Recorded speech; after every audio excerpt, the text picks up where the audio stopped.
کسی کی توہین کرنا تبرہ نہیں ہے، کسی کو گالیاں دینا تبرہ نہیں۔ شیعہ مذہب گالیاں دینے والا مذہب نہیں ہے، تبرہ بالکل ہماری فرم دین میں شامل ہے، لیکن وہ غلط کردار والے لوگوں سے لا تعلقی کا اعلان ہے۔ اور یقین جانیے یہ تبرہ میں نے اہل سنت بھائیوں کے درمیان بیٹھ کر کی ہے۔ ایک فاتحہ پہ گیا تھا، وہ حیران ہو گئے مجھے دیکھ کر اہل سنت کا فاتحہ پڑھ رہے ہیں، تو میں نے کہا کہ میں تبرہ کرنا چاہتا ہوں اور پریشان ہوں۔ میں نے کہا تبرہ کا مطلب ہے لکم دینکم ولی دین، تمہارا اپنا دین ہے اور ہمارا اپنا دین ہے۔ ہم آپ کھولنے کے ذمہ دار ہیں، آپ ماننے کا خدا کو جواب دیں گے، آپ اللہ کو جواب دیں گے چوتھے نمبر پر کیا ہوا نا، ہم جواب دیں گے نہیں تو خلیفہ بلا فصل کیا ہوا۔ ہر مذہب عقیدے کا خود ذمہ دار ہے، یہ خبر ہے۔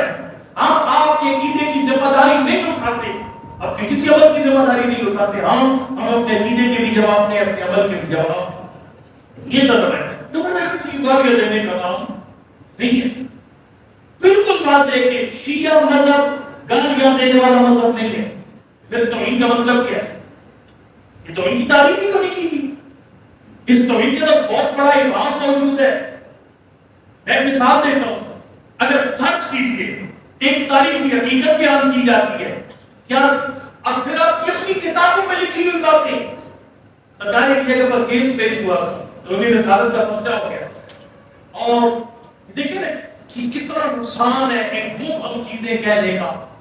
تو انہیں رسالت واضح ہونی چاہیے تھی، بھائی تو انہیں رسالت کیا ہے، تو انہیں صحابہ کیا ہے یہ واضح ہونا چاہیے تھا۔ علماء مل کر بیٹھ کے کیا یہ جب سلیبس بنتے ہیں علماء بورڈ کی میٹنگ میں سارے مذہبوں کے علماء مل کر بیٹھتے ہیں، اور یہ عجیب ملعون حکومت گزری ہے ان خبیثوں نے، یعنی وہ بلڈوز کی ہے، یعنی اسمبلی ممبران کو پڑھنے کی اجازت نہیں دی، سینٹ کے ممبران کو اتنا بھی نہیں، کہ وہ دیکھیں اس میں ہے کیا۔ میں آپ کو ہمت کرتا ہوں کہ وہ توہین کیا ہے، کیا تاریخی حقائق پہ اندر توہین بیان کر رہا تھا، کیس پیش ہوا، جج کے پاس کیس گیا، فیصلہ نے تو نے رسالت کی ہے، جج کی علماء بلا رہی ہے، علماء نے اگر کہا کہ اس نے یہ جو کیا یہ کیا غلط ہے، اس نے لیکن اس نے کتاب سے پڑھا ہے، اگر اس کو سزائے موت دیں گے تو پھر پتہ نہیں کتاب لکھنے والے کو کیا سزا دیں گے۔ یہ بات دور تک نکل جائے گی، پھر آپ کی پھر جہاں تک آپ تو انہیں صحابہ ہوگی، پھر قرآن میں تو انہیں صحابہ نہیں ہوگی، سورہ یاسین کی بات ریاض تک وہ تو انہیں صحابہ کے کھاتے میں نہیں جائے گی۔ اتنا رہو تجارت کرو اللہ ہمارے فضل ہے تو ترکون کا قائمہ، نبی جمعے کو خطبہ دے رہے ہیں، قرآن کی آیت ترجمہ ہے، خطبہ دے رہے جمعے کا وقت پیش ہوا، مداری والا بندہ آ جاتا ہے، لا کہتے فضل بے مقصد کاموں کو، مداری والا کوئی بندہ پہچانے والا بندہ آ جاتا ہے۔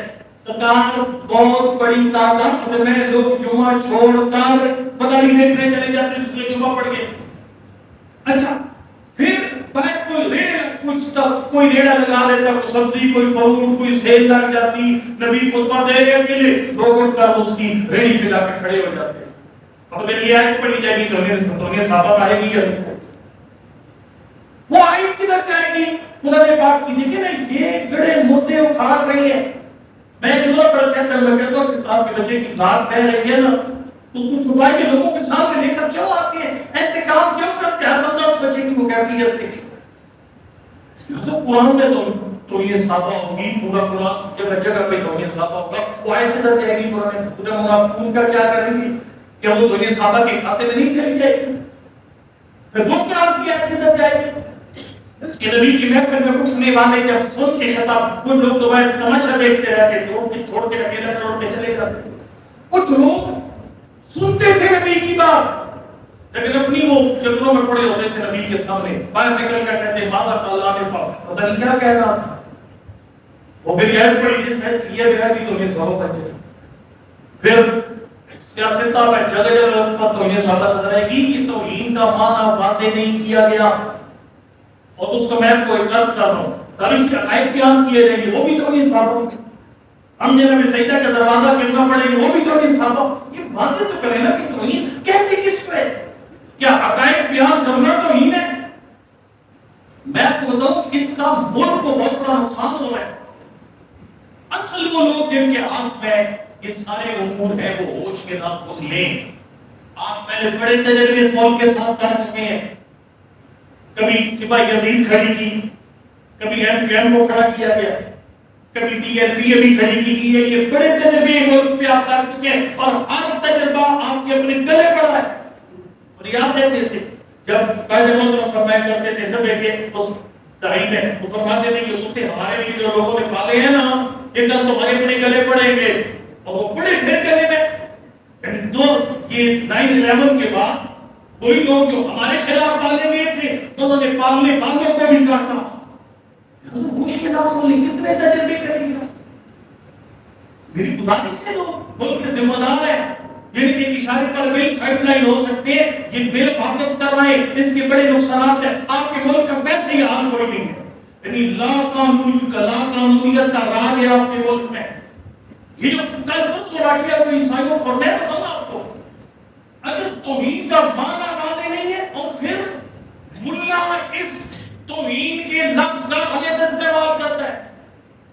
کئی ایسے واقعات ہو چکے ہیں، کئی عیسائی ایسے جنہوں نے توہین رسالت کی ہی نہیں ہے، لیکن مولوی کا ذاتی مسئلہ تھا ان کے ساتھ. مولوی نے بدھو کو جنہوں نے بدھ کے لیے جمعہ پڑھا ان کو اللہ لگا کے پیچھے میں جو یہ توہین کی گستاخ رسول ہے، انہوں نے نہ آؤ دیکھا نہ دو دیکھا نہ تاکید، انہوں نے میاں بیوی دونوں اٹھا کر اینٹوں کے بھٹی میں پھینک دیے. شرک پورا کرتا ہے تو سب پہلے کی بات. جب وہ دن جان کے بعد میں پتہ چلا کہ نہیں وہ تو بے گناہ تھے، مولوی کا ذاتی مسئلہ تھا. ان کا کیا کریں گے؟ ابھی جو تازہ واقعہ ہے، کدھر اس ملک کا نظام چلانے والے کدھر ملک کو لے جانا چاہتے، کتنا تماشا دیکھیں گے اس ملک کا. ابھی جو کہ واقعہ تازہ ہوئی انسانوں کا واقعہ ہو گیا دنیا میں نا. عدالت آپ کوئی عدالت ہوتی، عدالت میں کیس جاتا، کوئی ثبوت ہوتے، لوگ خود اپنی عدالت لگا رہے ہیں. یہ ہے توہین سابق اور اہل بیت بل کا پہلا نتیجہ. ابھی تو کہ وہ کوئی نہیں. ریاست مدینہ نہ ریوار کر لوگ دباؤ گے.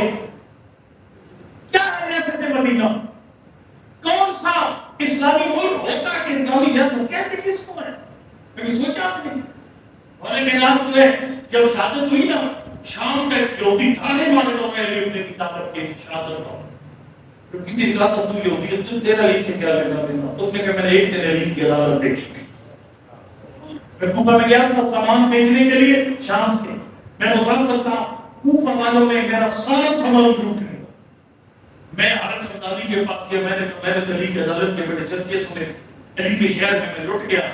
کب مولا کے نام نے فوراً نوٹس لیا اور حضرت اس وقت تک آرام سے نہیں بیٹھے جب تک اونٹنی اور سامان برآمد نہیں ہوا. بات جب ختم نہیں ہوئی میرے بھائی، یہ ہوتی ہے ریاست مدینہ.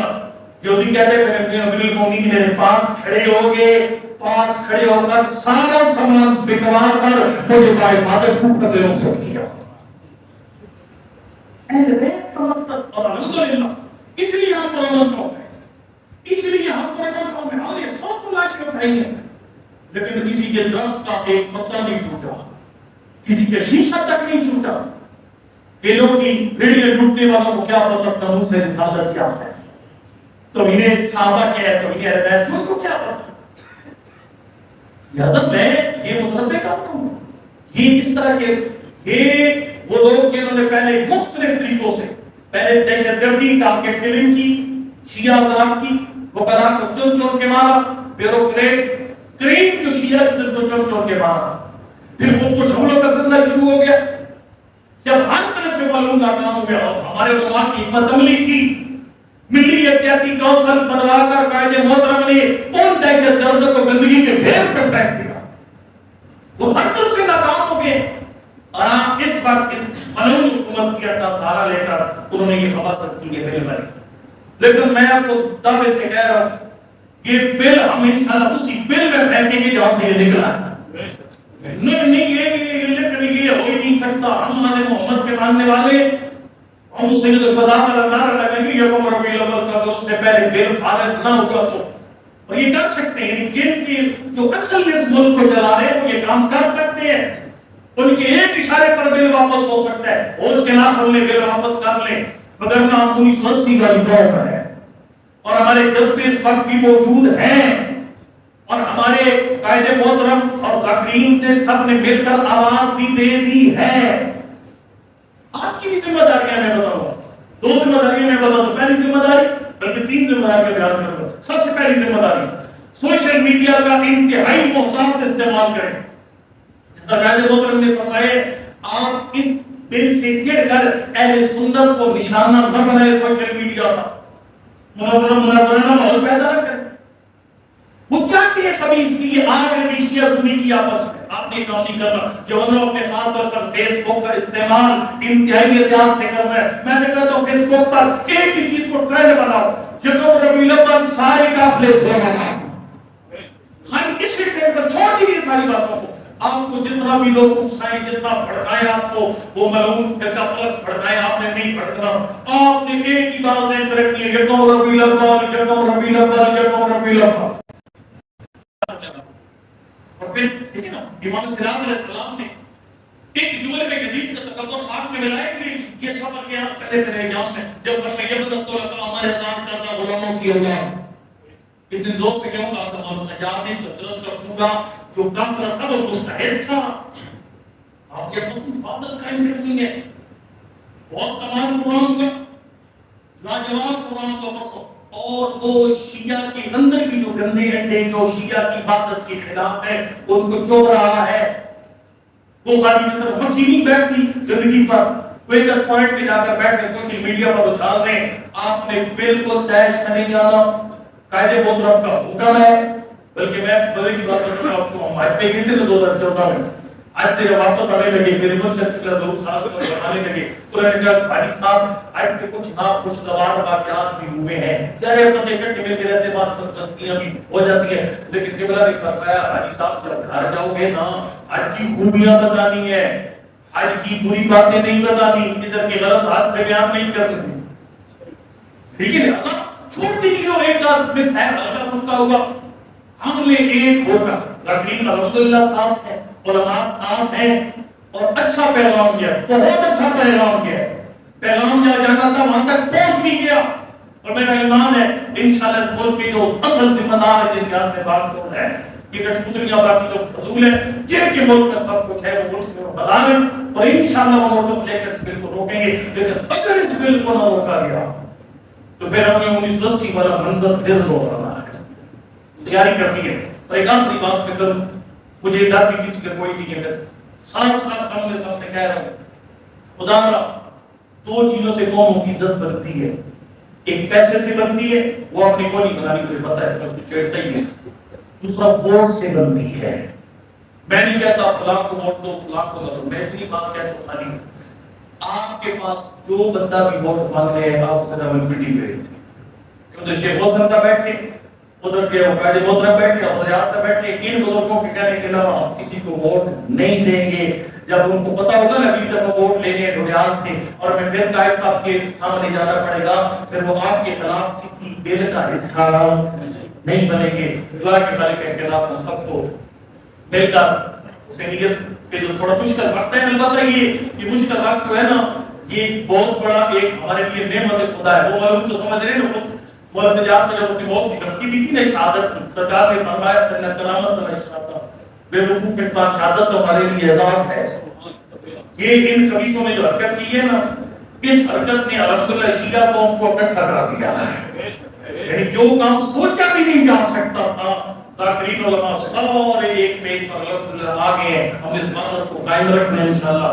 اور جب قائد محترم باقی علماء مل کر آواز دیں گے تو ضرورت پڑی تو انشاءاللہ پھر وہ دھرنا دینا ہے تو دنیا کو پتہ چل جائے کہ دھرنا کسے کہتے ہیں. خالق کے نام کو ثابت قدم رہ کر اور پھر باقی ساری باتیں چھوڑ دیں سارے جھگڑے چھوڑ کر خالی یکم ربیع الاول یکم ربیع الاول یکم ربیع اللہ کا نام رسول اللہ کی حکم کتاب ہے صلاۃ النبی و صحبہ فقال تعالی فلا تصدق ولا صدیق ان اللہ و ملائکته یصلون علی النبی